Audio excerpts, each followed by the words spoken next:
Advocates for separated migrant families here in the U.S. are keeping the heat on the Trump administration. But the president and his lieutenants are turning their attention to speeding up deportations. White House correspondent Yamiche Alcindor begins our coverage. No hate, no fear. Immigrants are welcome here. Today, in the border city of McAllen, Texas, outrage over separating families boiled over into a new week. And in Reno, Nevada, hundreds of miles north of the border, this demonstration was to protest Attorney General Jeff Sessions. It was his zero-tolerance policy of prosecuting migrants for illegal entry that ignited the storm over family separations. The president has made this clear. We're going to continue to prosecute those adults who enter here illegally. We are going to do everything in our power, however, to avoid separating families. President Trump ordered an end to separations last week, and over the weekend, the Department of Homeland Security claimed progress. It said so far it has reunited more than 500 children with parents who'd been separated under the zero-tolerance policy.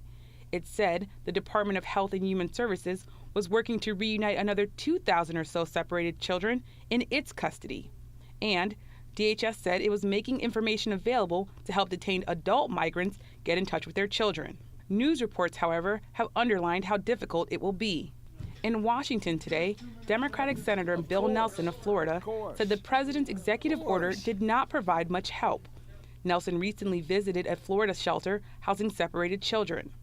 The executive order is a sham. It was an attempt to divert attention. The executive order does not address the 2,300 children that were separated from their families. The president has now turned his focus on the legal process for those crossing the border illegally. Yesterday, he said, when somebody comes in, we must immediately, with no judges or court cases, bring them back from where they came. He followed up today during a sit-down with King Abdullah of Jordan. We want a system where when people come in illegally, they have to go out. And a nice, simple system that works. There was this, too, from White House Press Secretary Sarah Sanders, briefing news reporters for the first time in a week. Just because you don't see a judge doesn't mean you aren't receiving due process. In the meantime, the administration is edging closer to using military bases to house detained migrants. Defense Secretary James Mattis named 2 bases, Fort Bliss and Goodfellow Air Force Base, both in Texas. For the PBS NewsHour, I'm Yamiche Alcindor. We turn now to the other end of Pennsylvania Avenue for a look at the immigration debate from Capitol Hill. I'm joined by Republican Congressman Leonard Lance of New Jersey. Congressman Lance, thank you very much for joining us. The compromise bill that the Republican House leadership has put together, I call it a compromise. It's a cross between what the leadership and Republican moderates have wanted. First of all, are you for it? And second of all, do you think it's going to pass? I am for it. I did not vote for the Goodlatte bill. I was one of 41 Republicans not to vote for the Goodlatte bill. And therefore, I hope that this bill passes. But only time will tell this week, Judy, whether this bill will pass. What is in the bill that you think makes the difference? The original bill did not contain a path to citizenship for Dreamers, and this bill does, and I think that is a significant difference. It's my understanding that this bill also has language that undoes the current legal language that basically says that children cannot be held in detention with their parents, that they have to be separated, and that this bill would say essentially that those children can be held with their parents, but indefinitely, that there's no longer a 20-day limit on that. I favor holding children for no more than 20 days. In other words, the Flores agreement. And I think that it's not in the best interest of the nation to hold children longer than 20 days. And I also think, Judy, that children should be with their parents. And I am a co-sponsor of another piece of legislation that does that. And also, Judy, I think we have to increase the number of immigration judges. And as you know, Senator Dianne Feinstein and Senator Ted Cruz are working on that issue in what is apparently a bipartisan capacity in the Senate. Well, I want to ask you about the judges, but I first want to get clarification on this question of whether children could be held indefinitely with their parents. If that language is in the bill, you said you could still support it? I'm not sure I could if children are held indefinitely. I want children held only for 20 days. But obviously with their parents. But again, it's our understanding that that's the language in the bill, that they would be held, but it would be for an indefinite period of time. I don't want to hold people indefinitely. I would have to look at that language. I think indefinite time frame is of course, problematic.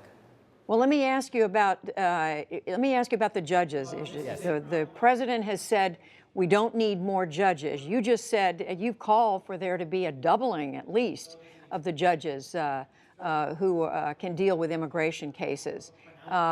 Where's the compromise ground there?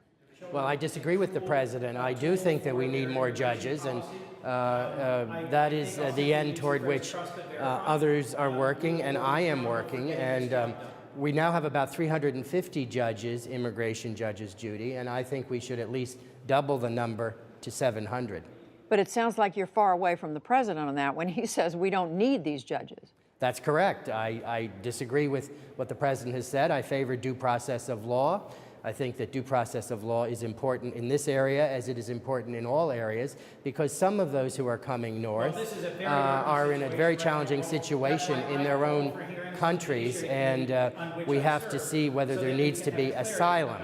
That is not true of a majority, but it may be true of some, and we should be able to examine that case by case, because asylum is warranted in certain circumstances. Well, I'm sure you know that some people coming to the U.S. seeking asylum are being turned back. They are being told, we understand, that it's because there are just too many cases ahead of them. There's no space for them. Are you comfortable with the way those are being handled? Absolutely not, and that's why I favor doubling the number of judges for reasons that you understand. I think regarding asylum, we should have an adjudicatory proceeding for each case. Well, the other thing, and you just alluded to this a moment ago, the president is saying in the last 24 hours that people who come to this country without documents should be sent back to their own countries immediately. And we heard the White House Press Secretary Sarah Sanders double down on that today. Are you comfortable with that approach? I am not comfortable with that approach. I think there should be an adjudicatory proceeding, and that is why I favor doubling the number of judges.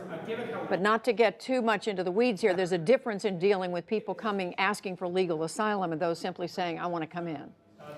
Yes, of course. There certainly are those who cross the border illegally, but in some of the situations, not a majority, but in some, there is the question of asylum, and this country has a long tradition regarding asylum. Congressman, how do you see this issue as helping the Republican Party or not, this debate? I know that right now you've taken some pretty clear positions. We've just heard you articulate them.